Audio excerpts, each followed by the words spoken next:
नमस्ते छात्रों, मैं सुमित्रा भगत और आज हम पढ़ने वाले हैं कक्षा 10वीं का पाठ 9वां रीढ़ की हड्डी, जिसके रचनाकार है जगदीश चंद्र माथुर जी। तो आइए सबसे पहले हम रचनाकार का परिचय देखेंगे। जगदीश चंद्र माथुर जी का जन्म 1917 में बुलंदशहर उत्तर प्रदेश में हुआ और मृत्यु 1978 में हुई। जगदीश चंद्र माथुर जी एक वरिष्ठ साहित्यकार और संस्कृति पुरुष थे। आपने आकाशवाणी में काम करते हुए हिंदी को लोकप्रिय बनाने में महत्वपूर्ण योगदान दिया है। आप प्रसिद्ध नाटककार के रूप में प्रतिष्ठित हैं।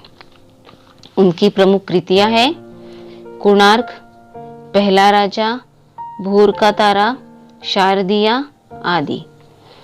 जगदीश चंद्र माथुर जी ने सदा स्त्री शिक्षा को ही महत्व दिया है। रीढ़ की हड्डी यह एक एकांकी है। प्रस्तुत एकांकी के माध्यम से रचनाकार ने स्त्री शिक्षा के प्रति समाज की जो हीन मानसिकता है उस पर करारा व्यंग किया है। नारी को स्वयं के उद्धार के लिए शिक्षित होकर सकारात्मक कदम उठाने चाहिए।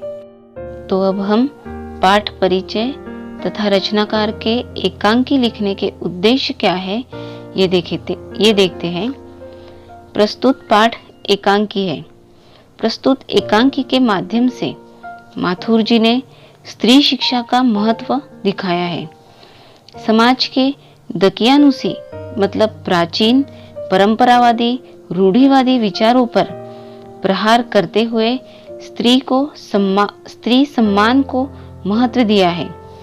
नारी को सम्मानजनक स्थान न दिए जाने की समस्या का प्रभावी चित्रण प्रस्तुत एकांकी में किया गया है।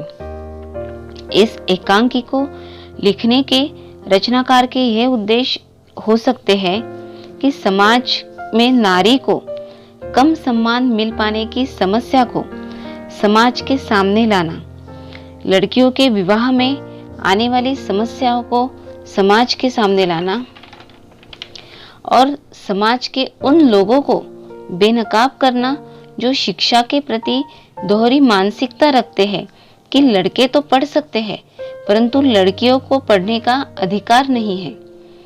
लड़कियों का क्षेत्र केवल घर के चूल्हे चौके तक ही सीमित है और उन लोगों की मानसिकता को उजागर करना जो समाज में लड़कियों को सम्मानजनक स्थान नहीं देना चाहते तथा लड़कियों के विवाह के समय उनकी पसंद, नापसंद, रुचि आदि को महत्व न दिया जाना भी इस एकांकी को लिखने का प्रमुख उद्देश्य है। यह पाठ एकांकी है, इसलिए सबसे पहले हम एकांकी का अर्थ क्या होता है यह जान लेंगे। एकांकी का मतलब होता है एक ही विचार को नाटक के माध्यम से स्पष्ट करना।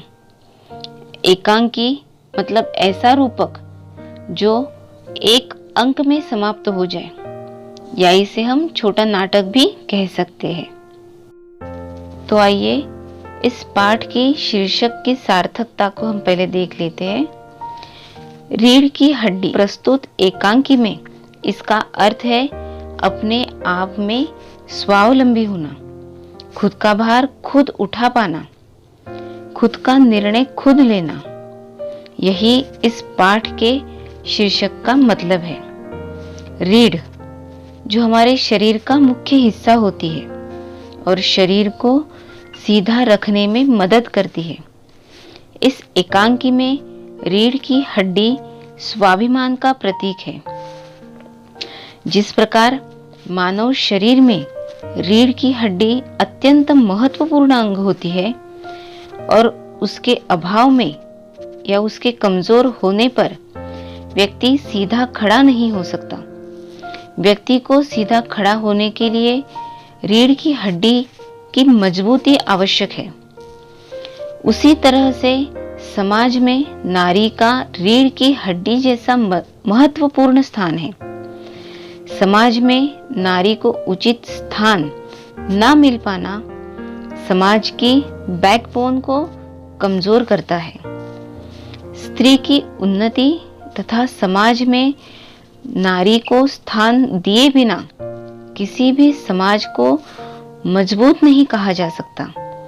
और इस एकांकी में उमा के विवाह के लिए राम स्वरूप जो रिश्ता तय करते हैं, उस शंकर की कमर भी झुकी हुई है, उसकी शारीरिक बनावट भी कुछ अच्छी नहीं दिखती। ऐसा लगता है मानो उसकी बैकबोन झुकी हुई है। इसके अलावा शंकर के चरित्र की कमजोरी को भी रीढ़ की हड्डी ना होने की बात कहकर उभारा है। यह एकांकी किस तरह से अपने शीर्षक की सार्थकता को प्रस्तुत करती है, यह तो हम पूरा पाठ पढ़ने के बाद ही जान सकेंगे। तो इस एकांकी को एक कहानी के रूप में मैं सुमित्रा भगत अपने सरल शब्दों में आपके सामने प्रस्तुत करने का प्रयास कर रही हूँ। तो चलिए पढ़ते हैं पाठ रीढ़ की हड्डी। तो आइए पहले हम पाठ के पात्र का परिचय करते हैं। पात्र परिचय इस प्रकार है। उमा एक बीए पास चरित्रवान लड़की है। आकर्षक चेहरा पर उसकी आंखों पर चश्मा लगा हुआ है। रामस्वरूप उमा के पिता। प्रेमा उमा की माता है। शंकर उमा को देखने वाला लड़का।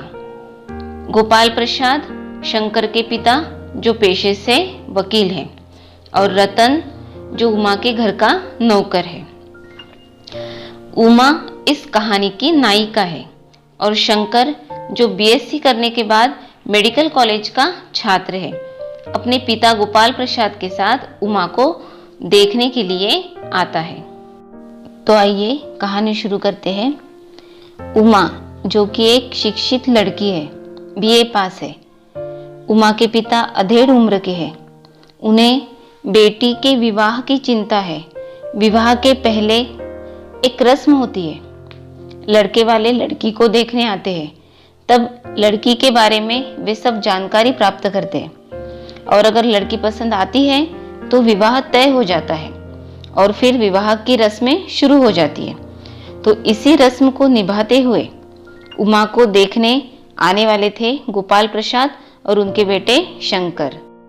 रामस्वरूप और उनका नौकर कमरे को सजाने में लगे हुए हैं। तख्त पर दरी और चादर बिछाकर उस पर हारमोनियम रखा गया है।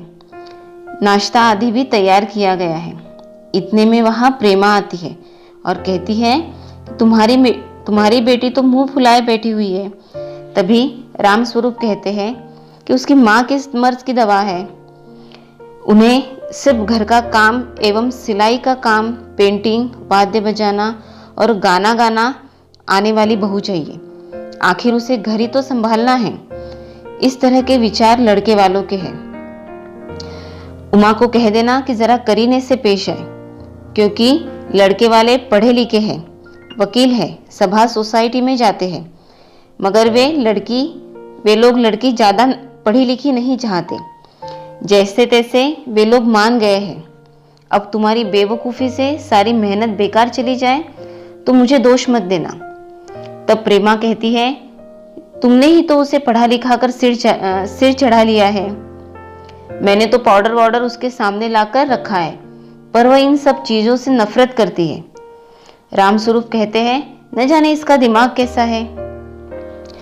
उमा बीए तक पढ़ी हुई है, परंतु रामस्वरूप लड़के वालों को 10वीं तक पढ़ी बताते हैं, क्योंकि लड़के वालों को कम पढ़ी लिखी लड़की चाहिए।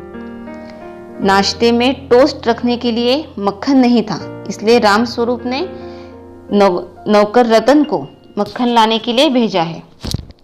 बाहर जाते हुए रतन देखता है कि कोई घर की ओर बढ़ रहा है। वह मालिक को बताता ही है कि थोड़ी ही देर में दरवाजा खटकता है और दरवाजा खुलने पर गोपाल प्रसाद और उनका लड़का शंकर आते हैं। रामस्वरूप उनका स्वागत करते हैं। दोनों बैठकर अपने जमाने की तुलना नए जमाने से करते हैं।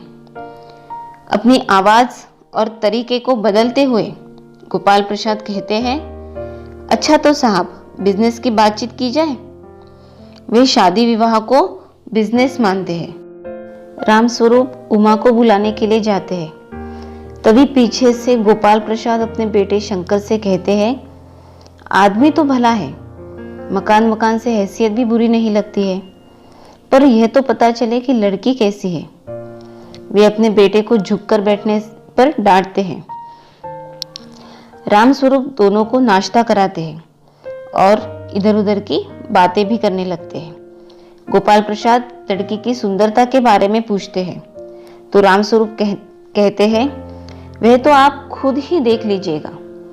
फिर जन्मपत्रियों के मिलाने की बात चलती है तो रामस्वरूप कहते हैं कि मैंने उन्हें भगवान के चरणों में रख दिया है, आप उन्हें मिला हुआ ही समझ लीजिए।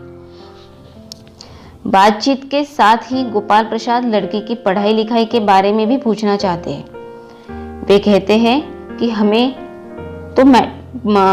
तो बहू मैट्रिक पास ही चाहिए, मुझे उससे नौकरी तो करानी है नहीं। उमा को बुलाने पर वे सिर झुकाए तथा हाथ में पान की तश्तरी लिए आती है। उमा के लगे चश्मे को देखकर गोपाल प्रसाद और शंकर दोनों एक साथ बोलते हैं, चश्मा। रामस्वरूप चश्मा लगाने की वजह को स्पष्ट कर देते हैं। दोनों संतुष्ट हो जाते हैं। गोपाल प्रसाद उमा की चाल तथा चेहरे की छवि देखते हुए गाने बजाने के बारे में भी पूछते हैं। फिर सितार उठाकर गीत सुनाती हुए उमा की नजर उस लड़के पर पड़ती है तो वह उसे पहचान कर गाना बंद कर देती है। फिर उमा से उसकी पेंटिंग सिलाई के बारे में भी पूछा जाता है। इसका उत्तर रामस्वरूप देते हैं। तब गोपाल प्रसाद उमा से कुछ इनाम विनाम जीतने के संबंध में पूछते हैं और उमा को ही उत्तर देने के लिए कहते हैं। रामस्वरूप भी उमा से ही जवाब देने के लिए कहते हैं। तब उमा मजबूत आवाज में जवाब देती है, मैं क्या जवाब दूं बाबूजी, जब कुर्सी मेज बेची जाती है तब दुकानदार मेज कुर्सी से कुछ नहीं पूछता, केवल खरीदार को दिखा देता है। पसंद आ जाए तो अच्छा, वरना। रामस्वरूप क्रोधित होकर उसे डांटते हैं। तब गोपाल प्रसाद ताव में आकर रामस्वरूप से कहते हैं, रामस्वरूप बाबू, क्या आपने मुझे मेरी इज्जत उतारने के लिए यहाँ बुलाया था? तब उमा कहती है, आप इतनी देर से मेरी नाप तोल कर रहे हैं, इसमें हमारी बेइज्जती नहीं हुई? और जरा अपने साहबजादे से पूछिए तो कि अभी पिछली फरवरी में ये लड़कियों के हॉस्टल के आसपास क्यों चक्कर काट रहे थे और ये वहां से कैसे भगाए गए थे। और आगे उमा कहती है, अब मुझे कहने दीजिए बाबूजी, ये जो महाशय मुझे खरीदने आए हैं, जरा इनसे पूछिए, क्या लड़कियों के दिल नहीं होते? क्या उनको चोट नहीं लगती? लड़कियां मजबूर भेड़ बकरियां हैं क्या जिन्हें कसाई अच्छी तरह देखभाल कर खरीदे? गोपाल प्रसाद उमा से पूछते हैं, तो क्या तुम कॉलेज में पढ़ी हो? तब उमा जवाब देती है, हाँ पढ़ी हूँ, बीए पास किया है। मैंने न तो कोई चोरी की है और न ही आपके पुत्र की तरह इधर उधर ताक झांक कर कायरता का प्रदर्शन किया है। गोपाल प्रसाद खड़े हो जाते और रामस्वरूप को बुरा भला कहते हुए अपने बेटे के साथ दरवाजे की ओर बढ़ते हैं। उमा पीछे से कहती है, जाइए, जरूर जाइए, घर जाकर जरा यह भी पता लगाइए कि आपके लाडले बेटे की रीढ़ की हड्डी है भी या नहीं। गोपाल प्रसाद और उनका लड़का दरवाजे से बाहर चले जाते हैं और प्रेमा आती है। उमा रो रही है। यह सुनकर रामस्वरूप खड़े हो जाते हैं। रतन आता है, बाबूजी मक्खन। सभी उसकी तरफ देखने लगते हैं और एकांकी समाप्त हो जाती। यही हमारा पाठ समाप्त होता है। तो आइए अब हम शीर्षक की सार्थकता को समझ लेते हैं। पाठ का नाम रीढ़ की हड्डी क्यों रखा गया? रीढ़ की हड्डी शरीर का एक महत्वपूर्ण हिस्सा होती है और वही शरीर सीधा रखने के लिए कार्य करती है। अपने लचीलेपन के कारण ही वे शरीर से सारा कार्य कराती है। तो हमारा ये जो समाज है, इसमें भी एक लचीलापन होना चाहिए। यदि हम समाज के हिसाब से अपनी परंपराओं को बदलेंगे नहीं और उनके बदले हुए स्वरूप को स्वीकार नहीं करेंगे, तो जिस प्रकार से एक बहुत दिनों से रखा हुआ पुराना फल सड़ जाता है, गल जाता है, उसी प्रकार से हमारी पुरानी परंपराएं भी सड़ गल जाएगी। रीढ़ की हड्डी एकांकी का नाम लेखक ने बिल्कुल सही दिया है। मनुष्य के जीवन में मान सम्मान उसके लिए अति आवश्यक है। मान सम्मान ही उसे समाज में गर्व से खड़ा रखता है और समाज के सम्मुख स्थान दिलाता है। उसका मान सम्मान उसकी रीढ़ की हड्डी के समान होता है। उमा ने शंकर के इसी मान सम्मान विहीन जीवन पर प्रहार किया है। शंकर एक बिगड़ा हुआ लड़का था। पढ़ाई के स्थान पर लड़कियों के हॉस्टल में घुस जाना और वहां पर अपमानित होकर भगा दिया जाना बहुत ही शर्म की बात थी। एक लड़की ऐसे पति की कल्पना भी नहीं कर सकती थी। उमा ने शंकर के इसी तथ्य को उजागर कर उसे रीढ़ की हड्डी से विहीन बताया है। इस नाटक के नाम की सार्थकता इसी बात से सिद्ध होती है। तो चलिए अब हम इस पाठ में आए हुए अनजाने शब्दों का सरल अर्थ देख लेते हैं। तख्त का मतलब होता है लकड़ी की बनी हुई बड़ी चौकी। तश्तरी इसका मतलब होता है छोटी थाली। खंखारना मतलब खांसना या फिर गला साफ करना। तकल्लुफ शिष्टाचार। तो चलिए छात्रों, अब हम इस पाठ के कुछ कृतियों पर नजर डालते हैं।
तो छात्रों, अगले वीडियो में एक नए पाठ के साथ फिर मुलाकात होगी। तब तक के लिए धन्यवाद।